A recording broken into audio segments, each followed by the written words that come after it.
Hey, Phantomaniacs! Welcome to the newest unboxing here on the Needless Things YouTube channel. Today we are looking at Robin from the Nightmare Bat Collect to Build wave of DC Multiverse Batman Forever figures. We are starting with Robin because as much as I am a fan of Val Kilmer, I greatly enjoy most of his work.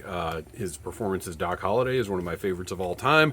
I am not necessarily a fan of his Batman, and this could possibly be the worst and dumbest Build-A-Figure of all time that I don't care about owning at all. Certainly not to pay $25 for a figure that I don't feel that I need, because I look at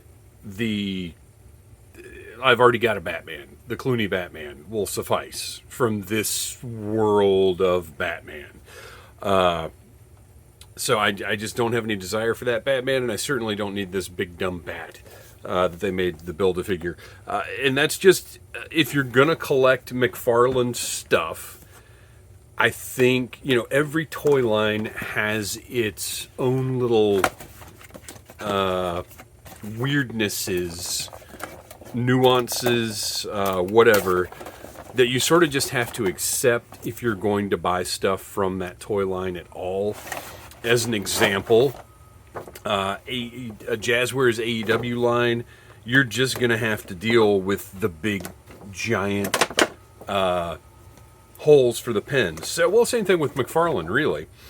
With Mattel's WWE line, you're just going to have to accept those cut joints at the waists. I can't stand them, but I do like having WWE figures, and overall their product is pretty good. So, I just have to accept the way that certain things are. And with McFarlane, you're going to have to, if you are going to buy the figures, you kind of just have to accept that everything, it seems anyway, that every one of the products goes through this weird McFarlane filter where there are strange little things that are the way that they are because that's how Todd McFarlane wants them to be. And look, that's one of the benefits he gets from being one of the most innovative and important toy makers of all time. And that is a fact. That's indisputable. Like these figures coming with a trading card. Now, for the first time ever, I really enjoy this trading card because the look on his face is tremendous, and it reveals that detail right there of the little R that's on his mask that, I'll be honest with you, I don't know if I had realized was even a thing before. So that's fun. I like it. I'm not going to keep it. I'm just saying it's neat. Now, what is interesting here, wow. So, big upgrade that's been happening lately with McFarlane's releases. We are getting some soft goods capes. Well, upgrade from my point of view. I know a lot of people don't like soft goods at all.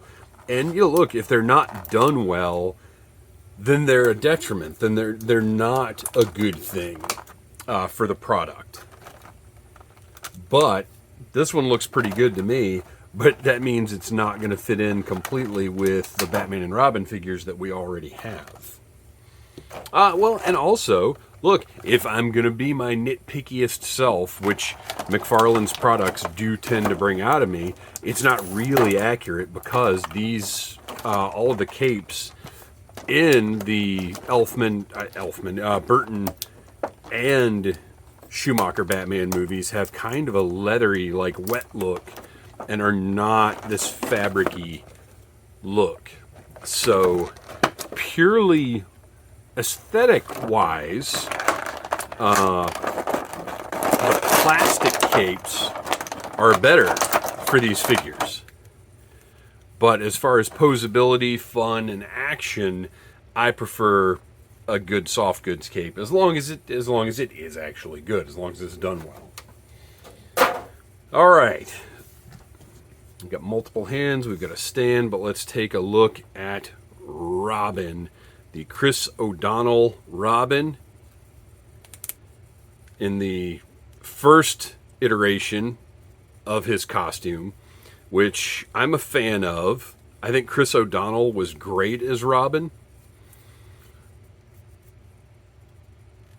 Obviously, yes, he's too old for the part. But, you know, once again, if you're going to enjoy stuff at all, you kind of have to accept some certain things, or you just dismiss it and you're done talking about it. You say, well, I cannot accept this one aspect, so you're done with it, and that's fine. You can exit the conversation. But if you can accept, okay, well, this Robin is a little older because, you know, whatever reason, the producers felt that child endangerment was not necessarily something they wanted to portray on the screen. Well, then O'Donnell does a great job. So let's take a close look, and you can see that he does indeed have that R on the mask. The mask looks great. The portrait looks great. You know, one of the things that McFarlane has struggled with, I don't like the random paint flecks on here, and they are pretty visible to the naked eye as well, so that's not a great start. But I will say McFarlane's portraits are getting much better. Look at the detail in the mask. Looks great. And I mean, this looks like Chris O'Donnell. The first few years of McFarlane product, it honestly looked like they put a picture of the actor, they did a bad Xerox and stuck it on a wad of gum. But now we're actually getting some really decent portraits, really nice portraits. Decent was not a fair word to use. Look at those blue eyes. You can see the black makeup under the mask. I think they did a great job with this. The hair looks good. And then he's got the yellow collar for the cape. And the cape is, I mean, it's a very high quality cape. Let's zoom back out a little bit.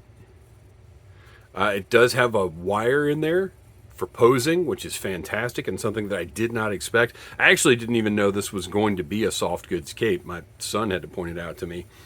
And then inside you can see this almost like jersey-like fabric for the yellow. So you've got some nice different textures here, and you can really get some cool, good looks out of this cape. The colors look good to me. I like the sort of darker green, the darker red. I think they've done a nice job there. The Robin emblem, and of course the nipples. The nipples are present. The Robin emblem with the green and the gold on the front. The gold belt looks great. I'm a little confused by the design of the suit. Well, okay, so wait. I guess it is like sort of a codpiece situation and not like a leotard type thing. So actually that design is probably correct.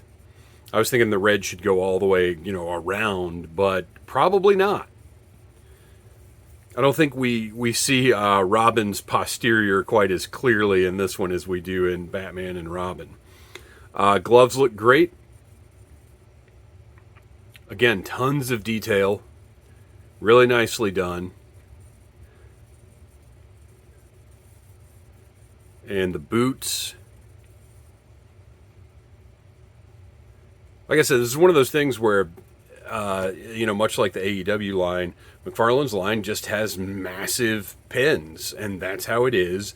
And you either say, well, that's not for me, and move on, or you say, well, I'm going to deal with the massive pins. I'll notice them, but, you know, if I want to buy these figures, and I do, because as much as I'm not the biggest fan of Batman Forever, the characters are iconic. The looks are iconic. And in 1995, I'm 19 years old, and it's one of the first... Wow, he will not stand up for anything because his ratcheting ankles, as is often the case with these kinds of figures, are not oriented for him to stand up. If you put it on a forward ratchet, he's too far forward. And then if you move it to the next ratchet back, he is too far back. So that's pretty weak. I wonder if those could be like rotated all the way around. I don't know. I'll play with that a little bit more and see if I can... Oh no, because I think the way that these weird ankles are, I don't think the foot has a swivel. I think it's just mounted. Now what? His toes probably don't help either. Stupid toe joints. So if you just put his arms directly out in front of him, hunch him over, have the cape there. So if you stand him like that, he stands just fine. You just have to put every bit of weight you can forward. Yeah, that's not okay. But fortunately for everyone, I don't like his shoulder cups here are way loose. I'm not a fan. I've talked about it before in my McFarlane reviews. I'm not a fan of this shoulder joint. I think it looks pretty terrible. And they have improved the wrists and the ankles, but they're still not. I get it. He wants to do it differently, even though the Marvel Legends way is essentially the best mass market articulation. Well, no, I don't want to do that. That's what somebody else does. We got to be different. I'll play around with him some more. Maybe I can get him to stand. And then he, of course, does come with a stand, but that's cheating. I don't like using stands for my figures. And honestly, the way that these McFarlane stands are designed, over time he's going to fall over anyway, because they don't have, they've only got one peg and they're not actually a great support base. So the McFarlane stands aren't the best as it is. He's got pretty good range on that head. Probably a double barbell in there. And you can see just double joints everywhere. Everything moves nicely. I mean, it's standard sort of McFarlane quality plastic. Look, it looks, standing on the shelf, this is going to be a good looking Robin. I'm happy with it. It gets the job done. I want representation of these looks on my toy shelf. I just do. Because I respect the costuming, you know, nipples aside, which, you know, all the jokes that could be made about those have been made over the years. It's a dead subject. So nipples aside, these are iconic looks for the Caped Crusaders, or for the Caped Crusader and his villains. And now that I'm saying that, do I need the Kilmer Batman? But no, I don't. I'm just going to put him next to my Keaton Batman, and that's going to be just fine.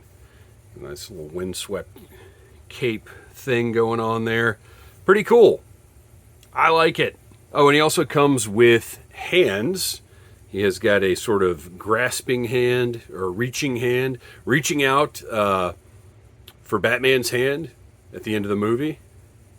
And then he's got a couple of C grips, and he's got a pointing hand. C grips to hold nothing, but that's fine. Whatever. So there he is, Chris O'Donnell's Robin. Look, there are weird things about it, but again, if you're going to buy these figures, there's stuff you just got to deal with, and I can deal with it because I'm going to stand him on the shelf, something like this. He's going to look cool, and I'm going to have my nice collection of post Burton Batman characters, which I think is a worthy thing to have as a fan of Batman. So there you go. Thanks for watching. Please like, subscribe, share, tell your friends about Needless Things, and until next time, buy what you like. Smash that like button if you like Needless Things.